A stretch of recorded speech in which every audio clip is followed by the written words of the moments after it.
Hey, welcome to Urban Sanctuary. Our ongoing interview series on the future of spiritual communities. And I'm delighted to have as my first guest in this series, Sandhya, who has been a colleague, a friend, an inspiration to me over the years in the Disciples of Christ. And we have our paths have run parallel in many ways. And and we always wish we could get more time together. So I'm grateful to get this time with you, Shonda. Thank you for being with us this morning. I want to say hi to the Urban Sanctuary community. Hi there. And actually, I'm super excited about this because y'all are featured in my second to last book, Transforming Communities. So I got to interview Pastor Dana in exactly the same way. So it's really fun to kind of have turnabout now. Yes, yes. Thank you. Thank you. And I love that book, Transforming Communities. And it's a lot about what we're talking about today in many respects, quite frankly.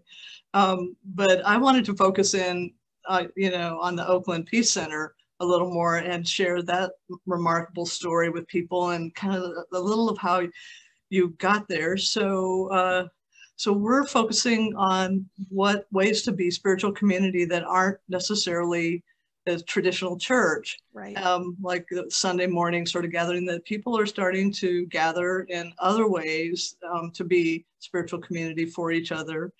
And so you are an incredible example that we could probably relate to in a lot of ways, because when I first met you, you were pastor of First Christian Church of Oakland, and I was pastor of First Christian Church of San Jose, and neither one of our places have the same names anymore.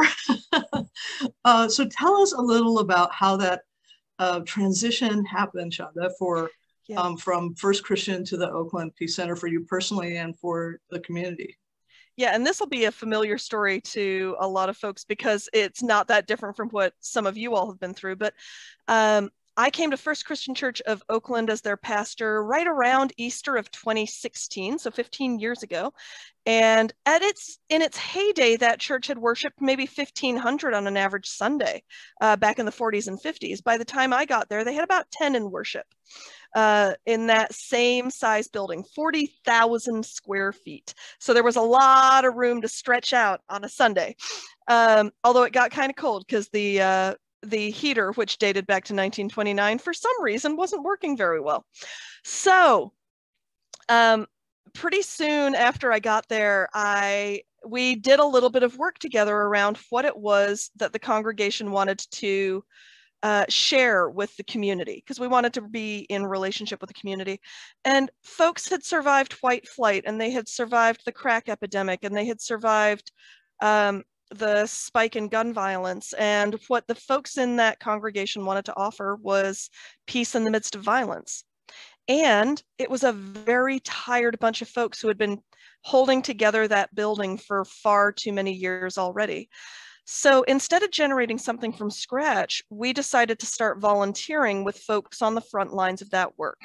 And really, for several years, all we did was show up with those organizations who were doing the work of ending violence and said, what do you need help with? And after several years of relationship building, we thought, we wonder if we still don't have more energy to do things ourselves, but we have this space. So we brought the partners together, and we said, the nonprofits we were working with together, about 12 of them at that point, and said, hey, we've got all this space. And we also know that it's lonely work being on the front lines of working to end violence. Could we do something together where this space would serve you? Because it's an expensive place to rent. And could we also build into that a way for you all to be in relationship with each other, to support each other, to share wisdom with each other, so that you don't feel as alone in the work? And that was how the Oakland Peace Center was born. Wow. Wow. And so is there still a First Christian Church there in the building? Yes. And what's the relationship? Yeah, so it's interesting because the congregation's in the process of handing the building over to the Oakland Peace Center. There's about half a dozen in worship on a really good Sunday. Pastor Monica Cross is their pastor, and she is amazingly gifted and loves them, and she's on our board, and she's one of the more visionary board members at the Oakland Peace Center. So we did see a rise in worship attendance, and then at a certain point I realized the long-term members of the church didn't have the energy to invest in the level of relationship that needs to happen in order to experience congregational growth. So we decided that the Oakland Peace Center was where we were going to invest what energy we had. And what energy we had, honestly, was mostly me. But it's really great to hear that they're just still coexisting and the church is still there for the people who want it to be. And they're still active. Yeah. So they're still active in the life of the Oakland Peace Center, and they see it as this profound legacy. How many churches can make sure that 100,000 people are being served in a year? Wow. And particularly, how many churches with 6 people in worship? So I think it's a pretty miraculous thing that they've done. And there's a lot more to it than the six people, because you all went out into the community and just were present to the other groups without the sense of wanting to personally necessarily benefit from it, just to be in it because it was the right thing to do. And in a position of servant, not in a position of, hey, we've got things that we want you to do. Yeah. Right. Yeah. So now that the Oakland Peace Center is the more robust, organization in the building, do you think of it as a spiritual community? I'm just curious how, it's not a church, clearly, but do you think of the relationships in that way at all, or? I think it's a great question. And I think what I often say is we are technically a secular organization. We are filed as a non-religious 501c3 organization in the state of California. And we're a recognized ministry of the Christian Church of Northern California, Nevada. We're a recognized ministry of the National Benevolent Association. We are, what I like to think of us as is a container for all of the movement folks to bring their whole selves. And the reality of social justice movements is often you're only allowed to bring your political self. And so sheerly because the Oakland Peace Center is where you can bring your queer self and your racialized self and your multiple gender identifying self and your spiritual self, we have ended up being a space where people's spirituality shines through in beautiful ways, where people don't have to hide it or be ashamed of it. And that's a huge gift. Weirdly, that is easier to provide because we're technically a secular organization than if we were a church. I found that I've gotten to do more spiritual solidarity work and spiritual exploration work with people as the director of the Oakland Peace Center than I ever could as the pastor of First Christian Church of Oakland. And I so often have wondered, is it really worth it to have the name on it, or to have those particular labels if it really is a barrier to relationships sometimes. And so the way you just described that really showed that the opportunities that are there in so many ways. So, tell us a little about a couple or so of the organizations that are part of your community. Absolutely. So one of my favorite organizations to talk about is Seeds of Awareness, which does trauma-informed counseling for children and youth. And they've expanded that recently also during COVID to adults, which they weren't doing before, but everybody there is a licensed therapist. And turns out if you can therapy kids, you can also therapy adults. And what I love is they make sure to try to plug folks into natural outdoor spaces where there's less of that pressure. A kid who might not want to talk about their trauma in a face-to-face intensive conversation, but they might be willing to talk about it while shooting hoops in the back yard of the Oakland Peace Center, right? So I love that. And I love that they have they have a branch in Sonoma, but they intentionally made sure to put a branch at the Oakland Peace Center because they wanted to make sure that they were intentionally accountable to the people who deserve the same kind of support as kids in Sonoma, and get the least access to it. And I really appreciate that. So that's one of the organizations I deeply adore. And another one, just to choose another one at random, I'm going to choose East Bay Alliance for a Sustainable Economy, because they do worker justice. And I think that kind of reflects the fact that peace can be found in a multiplicity of ways, and we need to get at the root causes of what creates violence. And at the root causes of violence are greed and fear. One of my board members would say, and capitalism. And so we really appreciate the fact that there are folks in our network who are helping people deal with their immediate trauma and find peaceful paths.